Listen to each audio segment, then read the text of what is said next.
Hello बच्चों, यह सरवाई classes for board exam के यूट्यूब चैनल पे आप सभी का स्वागत है। आज हम लोग कक्षा 12 के चौथे अध्याय वंशागति तथा विविधता के सिद्धांत का अगला भाग पढ़ने वाले हैं। इसके पहले के जितने भी भाग हैं उसकी वीडियो जो है चैनल पे अपलोड है, वहाँ से आप लोग जाकर देख सकते हैं ताकि ये वाला भाग आप लोगों को अच्छे से समझ में आए। तो इसके पहले वाले भागों में जो ही भाग पढ़ा उसमें हम लोगों ने वंशागति का जो सिद्धांत है, नियम है, उसके बारे में पढ़ा था। और जो इसमें गुणसूत्रवाद था उसके बारे में पढ़ा था। तो आज हम लोग उसके आगे का टॉपिक पढ़ने वाले हैं। तो स्टार्ट करते हैं। पहला टॉपिक जो आज हम लोग पढ़ेंगे वो है बहुजीनी वंशागति। तो इसके पहले जो मेंडल का हम लोगों ने देखा, मेंडल का प्रयोग देखा या फिर मॉर्गन ने जो प्रयोग किया, उसमें हम लोगों ने देखा ये कि जो युग्म विकल्पी जिनका चयन मेंडल ने किया था, जो भी युग्म विकल्पी थे वो अस्पष्ट थे पूरा। मतलब कि अगर पौधा एक लंबा था तो दूसरा पौधा बौना था, ठीक है। और अगर बात करें कि जो सीड था, जो बीज था उसके आकार की, तो उसमें भी दो अस्पष्ट विकल्पी थे, या तो गोल था या तो झुर्रीदार था। कलर की बात करें तो या तो पीला था या तो हरा था, ठीक है। लेकिन बहुत सारी घटनाओं में हम किसी लक्षण को अगर देखते हैं तो वो लक्षण जो है, जैसे अभी युग्म विकल्पी की फिक्स है या तो पीला या तो हरा, ठीक है। तो बहुत सारे ऐसे घटनाएं हैं जहाँ पे हम अगर देखेंगे कि किसी एक लक्षण को लेंगे तो वो लक्षण स्पष्ट रूप से ना मिलकर एक परास में मिलता है। उदाहरण हम लोग बात करें लंबाई की, मानव की लंबाई की, तो मानव की लंबाई में क्या है कि एक लंबा और एक बौना ले लिए हम लोग। सबसे मिनिमम जो हाइट होती है और सबसे मैक्सिमम जो हाइट होती है, इसके बीच में कई सारे जो मतलब कोई हो सकता है कि 5.5 फुट का हो, कोई 5 फुट 3 इंच, कोई 5 फुट 2 इंच, कोई 5 फुट, तो इस तरह से हो सकता है, ठीक है। तो ये जो लक्षण है ये क्या है, इसका कोई स्पष्ट दो युग्म विकल्पी नहीं है कि नहीं या तो लंबा है या तो बौना है। ये परास में है, एक छोटे लिमिट से और एक बड़े लिमिट के बीच में ये लक्षण जो है प्रदर्शित हो रहे हैं, ठीक है। तो बहुत सारे ऐसे दृष्टांत हैं, ठीक है।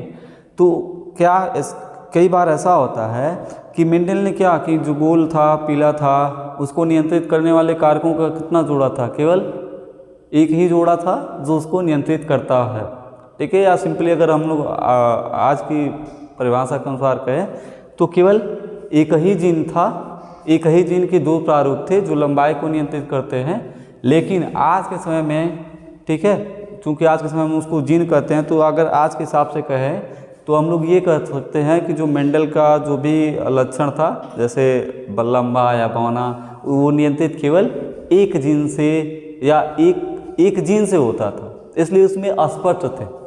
परंतु बहुत सारी घटनाएं ऐसी हैं जहाँ पे एक जो लक्षण है उसका निर्धारण केवल एक जीन नहीं बल्कि एक से अधिक जीनों द्वारा, ठीक है, एक से अधिक जीनों द्वारा होता है। बहुत सारे ऐसे लक्षण हैं जहाँ पे अब चूँकि हम लोग मोनोहाइब्रिड क्रॉस या एक संकर संकरण पढ़ चुके हैं, द्विसंकर संकरण पढ़ चुके हैं, तो वहाँ पे एक या दो जीन की बात नहीं कर रहे हम लोग। बहुत सारे ऐसे लक्षण हैं जो 3 या उससे अधिक जीनों से निर्धारित होते हैं। और जब हम लोग ऐसे लक्षणों की वंशागति का अध्ययन करते हैं तो इसी को कहा जाता है बहुजीनी वंशागति या पॉलीजेनिक इनहेरिटेंस। मतलब सिंपल सा कि उन लक्षणों का अध्ययन करना जो 3 या उससे अधिक जीनों द्वारा नियंत्रित होते हैं, ठीक है, उसके अध्ययन को कहते हैं हम लोग बहुजीनी वंशागति या फिर पॉलीजेनिक इनहेरिटेंस, ठीक है।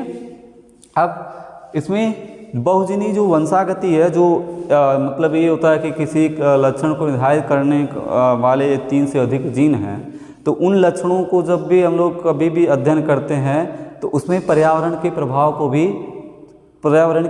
का भी अध्ययन करना बहुत ही ज़रूरी होता है। जैसे उदाहरण में अगर मानव की त्वचा की बात कर रहे हैं तो मानव का त्वचा, जैसे मान लीजिए कोई मतलब त्वचा जो है वो गोरा है, अगर वो धूप में रहता है तो वो धीरे धीरे काला हो जाएगा। तो इसलिए जो बहुजीनी वंशागति है, जो ऐसे लक्षण हैं जो 3 से अधिक जीनों द्वारा नियंत्रित होते हैं, उनके अध्ययन के दौरान, ठीक है, उनके अध्ययन के दौरान पर्यावरण का भी उस लक्षण पे क्या प्रभाव पड़ रहा है उसका भी अध्ययन करना जरूरी होता है।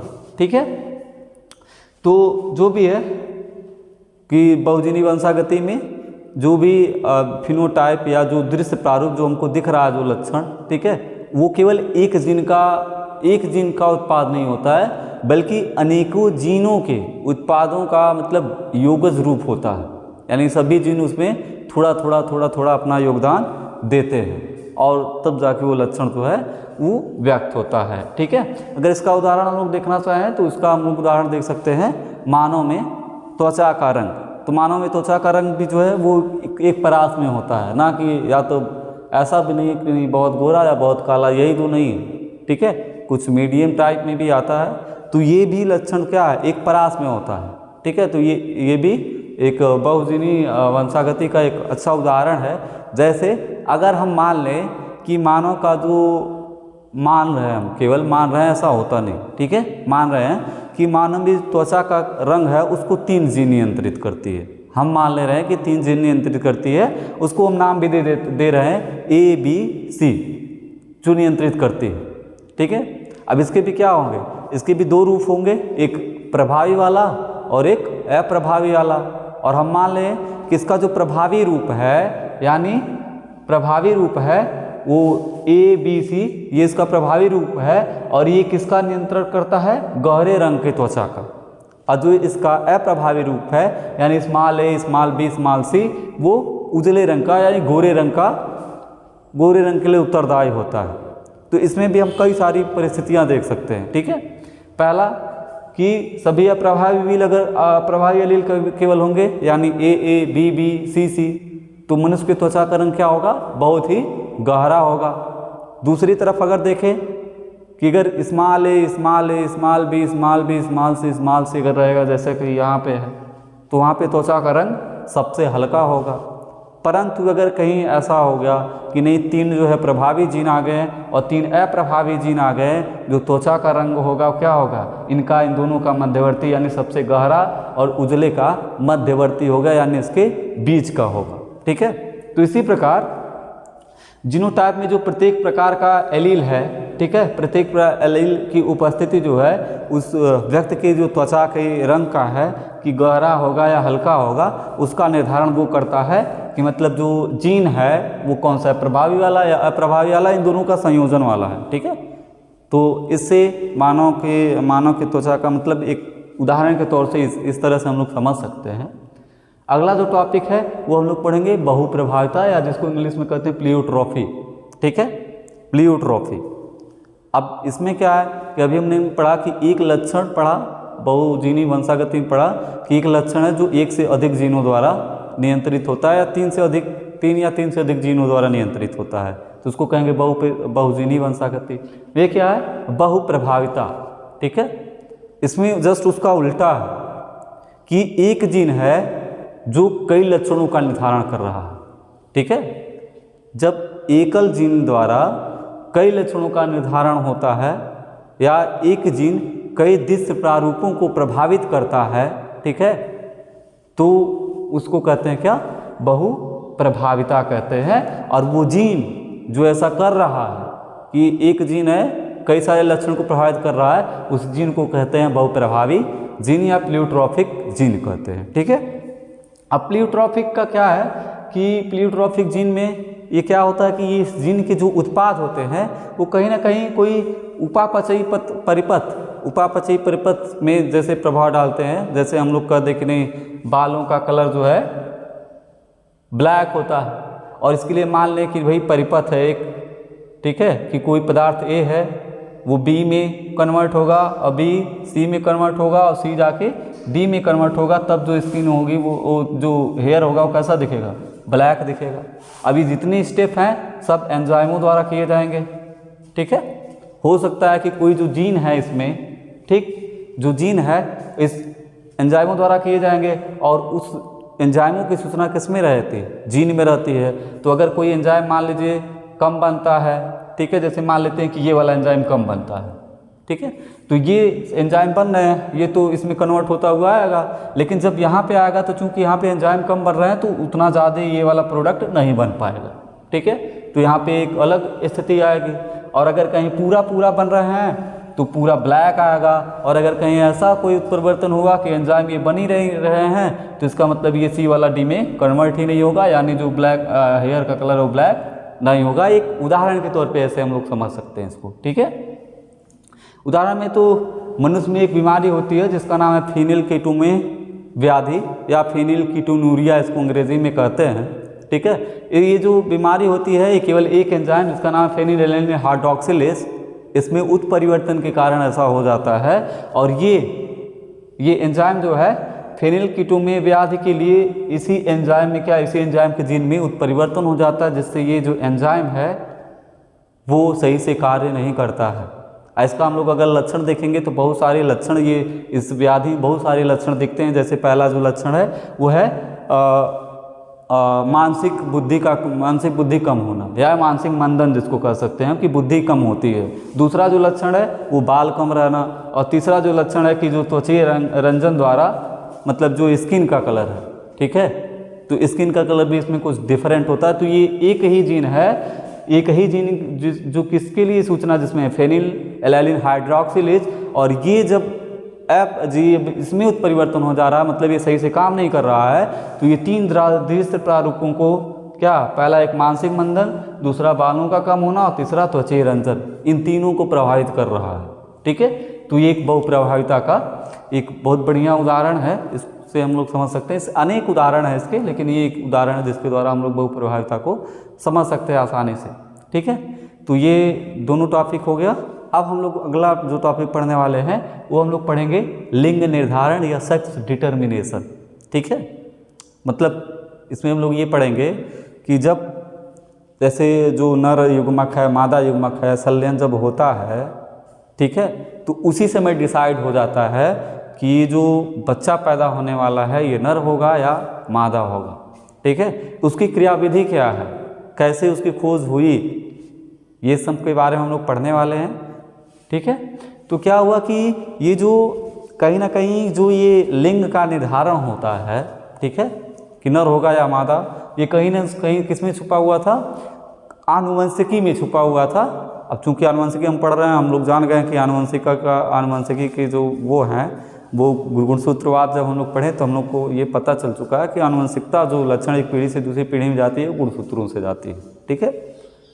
तो अब यहाँ पे हम बात करेंगे कि नहीं आनुवंशिकता की बात करेंगे, मतलब हम लोग गुणसूत्र की बात करें तो गुणसूत्र द्वारा जो लिंग निर्धारण होता है ना, इसका जो प्रारंभिक संकेत मिला, रिसर्च किया गया, तो वो मिला कीटों पर प्रयोग से, ठीक है। और एक वैज्ञानिक थे हैकिंग, जिसने 1819 में कुछ कीटों के शुक्राणु जनन का अध्ययन किया और उन्होंने पाया कि कुछ जो 50% शुक्राणु थे, ठीक है, जो 50% शुक्राणु थे उनके केंद्रक के अंदर कुछ अलग संरचना थी, एक अलग संरचना थी, ठीक है। केंद्रक के अंदर 50% शुक्राणुओं में केंद्रक के अंदर एक अलग संरचना थी, और जबकि 50% शुक्राणुओं में वो संरचना नहीं थी, वो केंद्र की संरचना नहीं थी। और इस संरचना को इन्होंने क्या नाम दिया, यक्षकाय, ठीक है। तो यक्षकाय तो मतलब जैसे मैथ में होता है कि suppose that it is x, suppose that it is y, माना कि यह यक्स है, माना कि, तो उसी तरह उन्होंने मान लिया कि ये जो संरचना है वो क्या है, वो यक्षकाय है, ठीक है, वो यक्षकाय है। लेकिन वो नहीं बता सके कि यही वाकई में यही जो चीज़ है ये नर और मादा का डिसाइड कर रहा है, या फिर कोई इसका महत्व वो नहीं बता सके कि ये जो यक्षकाय उन्होंने जो केंद्र के अंदर देखा था उसका क्या महत्व है, ठीक है, वो नहीं बता सके। जब बाद में वैज्ञानिकों ने शोध किया तो ये पाया कि जो जिसको हैकिंग यक्षकाय कह रहे थे वो एक्चुअली में एक गुणसूत्र था, एक क्रोमोसोम था। और फिर तब उसे क्या कहा गया, तब उसको यक्ष जो कहा था उसको यक्ष क्रोमोसोम कहा गया या यक्ष गुणसूत्र कहा गया, ठीक है, यक्ष गुणसूत्र कहा गया। और ये देखा गया कि बहुत सारे कीटों में जो लिंग निर्धारण की क्रियाविधि है वो कौन से प्रकार की होती है, यक्षो प्रकार की होती है। इसका मतलब ये हुआ कि जितनी भी, ठीक है, जितनी भी मादाएं होती हैं, मादाएं मतलब यहाँ पे जैसे दिख रहा है मादाएं होती हैं, इनसे जो अंड उत्सर्जित होते हैं उनमें जो अन्य गुणसूत्र हैं उनके अलावा एक गुणसूत्र एक्स्ट्रा रहता है। ठीक है, एक गुणसूत्र एक्स्ट्रा, एक अतिरिक्त गुणसूत्र रहता है जिसको यक्ष गुणसूत्र नाम दिया गया। ठीक है, दूसरी ओर कि कुछ शुक्राणुओं में यह जो यक्ष गुणसूत्र हर अंडे में है, 50% शुक्राणु में ये यक्ष वाली संरचना या जिसको यक्ष गुणसूत्र कह रहे हैं हम लोग, ये रहती है और 50% शुक्राणुओं में ये नहीं पाई जाती है। ठीक है, ये अध्ययन के दौरान पाया गया। और जब ये पाया गया कि जो यक्ष गुणसूत्र, ठीक है, ये जो नर में जो शुक्राणु पैदा हो रहे हैं उसमें क्या है कि अन्य गुणसूत्रों के अलावा 50% शुक्राणुओं में अन्य गुणसूत्रों के अलावा एक गुणसूत्र है यक्ष, और 50% शुक्राणु में वो गुणसूत्र यक्ष जिसको हम कह रहे हैं वो नहीं था। ठीक है, तो उसको यहाँ पे क्या लिखा दिया, जीरो। जीरो मतलब कुछ नहीं है, वहाँ पे कुछ है ही नहीं, था ही नहीं। ठीक है, वो गुणसूत्र ही नहीं था। तो ये देखा गया कि जब, चूंकि अंडे में तो क्या है कि अन्य गुणसूत्रों के अलावा यक्ष गुणसूत्र सभी अंडों में है। ठीक है, सभी अंडों में है। और जब ये देखा गया कि जो यक्ष गुणसूत्र युक्त जो शुक्राणु है, यानी वो शुक्राणु जिसमें अन्य गुणसूत्रों के अलावा यक्ष गुणसूत्र भी है, अगर उसका वो निषेचित अंडों को कर रहा है तो उससे मादा विकसित हो रही है। ठीक है, उससे मादा विकसित हो रही है। और तो यहाँ पे हम देख सकते हैं कि अंडे में क्या है, सभी में अन्य गुणसूत्रों के अलावा यक्ष है, इसमें 50% में यक्ष है, 50% में नहीं है। और अभी बताया ना कि जो यक्ष गुणसूत्र वाले शुक्राणु हैं, इनसे जब अंडे का निषेचन हो रहा है तो मादा विकसित हो रही है, जबकि जिनमें यक्ष गुणसूत्र नहीं है, यदि उनसे इसका निषेचन हो रहा है तो नर विकसित हो रहा है। ठीक है, ऐसे कि यक्ष वाले का यक्ष से हुआ तो मादा विकसित हो रही है, यक्ष वाले का जीरो से हुआ तो नर विकसित हो रहा है। इसी तरह यक्ष वाले का सॉरी, यहाँ पे यक्ष होना चाहिए और ये मादा होना चाहिए। यक्ष वाले से हो रहा है तो मादा विकसित होगी, और यक्ष वाले का जीरो वाले से हो रहा है, ये जीरो होगा तो यहाँ पे नर विकसित हो रहा है। ठीक है, ठीक है। अब दूसरा, अब बात क्या है, अब वैज्ञानिकों ने सोचा कि लगता है कुछ यक्ष में ही छुपा है, कि यक्ष का अगर एक जोड़ा है तो मादा है, और यक्ष का अगर सिंगल यक्ष है तो क्या है, नर है। ठीक है, यानी कि ये यक्ष गुणसूत्र जो है ये लिंग निर्धारण में महत्वपूर्ण भूमिका निभा रहा है, और इसीलिए इस गुणसूत्र को क्या कह दिया गया, यक्ष गुणसूत्र को कह दिया गया लिंग गुणसूत्र या सेक्स क्रोमोसोम। ठीक है, लिंग गुणसूत्र या यक्ष क्रोमोसोम। और जितने इसके अलावा जितने गुणसूत्र थे सबको क्या कह दिया गया, अलिंग गुणसूत्र, या इसको इंग्लिश में क्या कहते हैं, ऑटोसोम। ठीक है,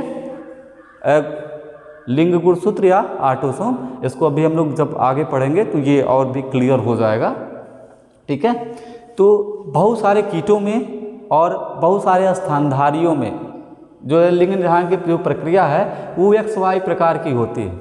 ठीक है, जहाँ पे नर और मादा दोनों में जो गुणसूत्र की संख्या है वो सेम होती है। जैसे मानव बात करें तो मादा में 46 होती है और नर में भी 46 गुणसूत्र ही होते हैं।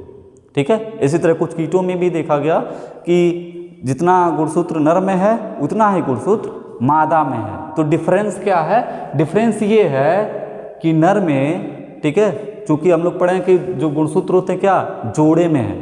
ठीक है, तो 22 जोड़ी जो नर का है और मादा का वो सेम है। ठीक है, 22 जोड़ी क्या है, सेम है।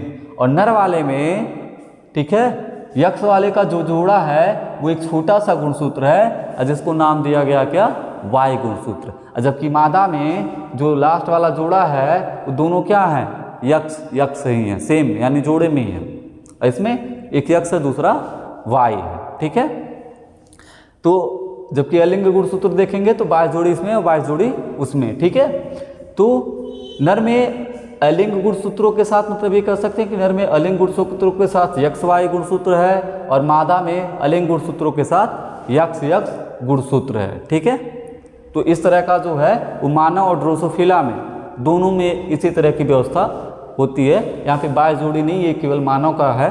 ठीक है, ड्रोसोफिला का अलग होता है, लेकिन ये जो लास्ट वाले पेयर की बात कर रहे हैं वो यक्स यक्स और यक्स वाई होता है, उसके भी मादा और नर में। ठीक है, अब क्या है कि दो प्रकार के जो लिंग निर्धारण अभी हम लोगों ने पढ़ा, स्टार्टिंग किया गया था यक्सो प्रकार का, दूसरा अभी जो लोग कुछ कीटों और स्तनधारियों में जो पढ़ा वो यक्स वाई प्रकार का। ठीक है, अब इन दोनों में हम लोग क्या देखेंगे कि जो मादा है, ठीक है, जो मादा में युग्मक बन रहे हैं वो दोनों सभी के युग्मक सेम टू सेम है। सबके युग्मक क्या है, सेम टू सेम है। मतलब जैसे यहाँ पे हम लोग देख सकते हैं कि ये मादा है, तो मादा में दोनों क्या है, यक्स यक्स है, तो इसलिए इसमें जो अंडे बनेंगे वो सब सेम है। ठीक है, लेकिन नर में क्या है, जो शुक्राणु बनेंगे 50% में यक्स वाला होगा, 50% में वाई वाला होगा। और इसी तरह कीट में भी होगा कि मादा में जो अंड उत्सर्जित होंगे या अंडों का जो निर्माण होगा उसमें सभी में यक्स यक्स गुणसूत्र ही रहेंगे, और जबकि नर में आधा यक्स युक्त और आधा वाई युक्त रहेंगे। ठीक है, अब यहाँ से समझना ये है कि मादा में तो जितने अंडे हैं सब में गुणसूत्रों की संख्या क्या है, सेम टू सेम है और एक जैसी है। लेकिन नर में क्या है, आधा में अलग, आधा में एक गुणसूत्र ऐसा है लिंग गुणसूत्र के अलावा, आधा में अलग, आधा शुक्राणुओं में अलग और आधा शुक्राणुओं में अलग। इसका अगर निषेचन होता है इससे तो मादा, और इसका इससे निषेचन होता है तो क्या, नर। क्या होगा, नर होगा। ठीक है, अब यहाँ पे हम लोग देख सकते हैं कि इसमें जो लिंग निर्धारण की क्रियाविधि है, लिंग जो निर्धारण हो रहा है कि मतलब नर होगी ये मादा, ये डिपेंड किस पे कर रहा है, नर पे कर रहा है। किस पे डिपेंड कर रहा है, नर पे, क्योंकि इसी में दो अलग अलग तरह के शुक्राणु बन रहे हैं, मादा में तो सेम बन रहे हैं। ठीक है, तो नर होगी, जो बच्चा होगा नर होगा या मादा होगा, ये किस पे डिपेंड करता है, मानव में किस पे, नर पे डिपेंड करेगा, ना कि मादा पे। ठीक है, ड्रोसोफिला में भी यही है कि नर होगा या मादा, ये डिपेंड करेगा किसमें, ड्रोसोफिला नर पे डिपेंड करेगा, न कि ड्रोसोफिला के मादा पर। ठीक है, तो इस तरह का जहाँ भी लिंग निर्धारण प्रक्रिया है कि जिसमें मादा एक जैसे युग्मक उत्पन्न करती है और नर दो प्रकार के युग्मक उत्पन्न करता है, तो इस प्रकार के जो लिंग निर्धारण क्रियाविधि है उसको कहा जाता है नर विषम युग्मता या मेल हेट्रोगैमिटी। ठीक है, नर विषम युग्मता या मेल हेट्रोगैमिटी। ठीक है, ठीक, क्लियर। तो अगला चलते हैं। कुछ जीवों में, जैसे पक्षियों में अगर हम लोग देखेंगे तो उनमें जो लिंग निर्धारण की क्रियाविधि है वो थोड़ा सा अलग पाई जाती है। ठीक है, इसमें क्या होता है कि गुणसूत्रों की संख्या नर और मादा में सेम होती है। ठीक है, मानव की तरह या कीटों की तरह सेम होती है, लेकिन इसमें क्या होता है कि मादा दो डिफरेंट प्रकार की युग्मक उत्पन्न करती है। ठीक है, मादा दो अलग अलग तरह के युग्मक उत्पन्न करती है और नर के जितने भी शुक्राणु सब एक जैसे ही होते हैं। ठीक है, इसका मतलब क्या हुआ कि यहाँ पे देखिए मादा का क्या है, मादा में ZW, इसमें ZZ, अलिंग गुणसूत्रों के अलावा केवल लिंग गुणसूत्र हम लोग देख रहे हैं यहाँ पे, जो लिंग निर्धारण में भूमिका निभाता है उसकी केवल हम लोग बात कर रहे हैं। ठीक है, तो यहाँ से अगर Z वाला Z से होगा तो ZZ यानी नर विकसित होगा, और जब इस Z वाले का किससे होगा, W वाले से, तो यहाँ पे हो जाएगा ZW, और ये विकसित होगी किसमें, मादा में विकसित होगी। ठीक है, तो यहाँ पे देख रहे हैं कि नर होगा या मादा, ये कौन डिसाइड कर रहा है, मादा डिसाइड कर रही है, ना कि नर डिसाइड कर रहा है। और इसलिए इस प्रकार के, ठीक है, अगर इसके पहले वाले पे जस्ट हम लोग ध्यान दें तो उसके हिसाब से क्या हुआ, वहाँ पे तो नर विषम युग्मता थी, और यहाँ पे क्या हुआ, यहाँ पे मादा विषम युग्मता पाई जाती है। ठीक है, यानी नर होगा या मादा, ये डिपेंड करेगा मादा का कौन सा गुणसूत्र युक्त जो है अंड है वो निषेचित हुआ है। ठीक है, तो ये लिंग निर्धारण हमने पढ़ा। अब एक एक के बारे में हम लोग डिटेल में पढ़ेंगे, मानव का अलग पढ़ेंगे, पक्षी का अलग पढ़ेंगे, कीटों का अलग पढ़ेंगे, और मधुमक्खी का, कीटों में मेनली मधुमक्खी का हमको पढ़ना है, बाकी उसके बारे में हम लोग कुछ जो जानकारी यहाँ पे मतलब लेनी थी किस तरह का होता है अधिकांश कीटों, वो हम लोग देख चुके हैं कि XY प्रकार का होता है। हम लोग मधुमक्खी का और मानव का और पंछियों का, ये तीनों हम लोग इसके अगले वाले भाग में कंप्लीट करेंगे। ठीक है, तो वीडियो को आप लोग लाइक करें, शेयर करें। ठीक है, अपने दोस्तों के साथ भी शेयर करें ताकि वो उनको भी पढ़ने में आसानी हो, वो भी आसानी से पढ़ सकें। ठीक है, धन्यवाद।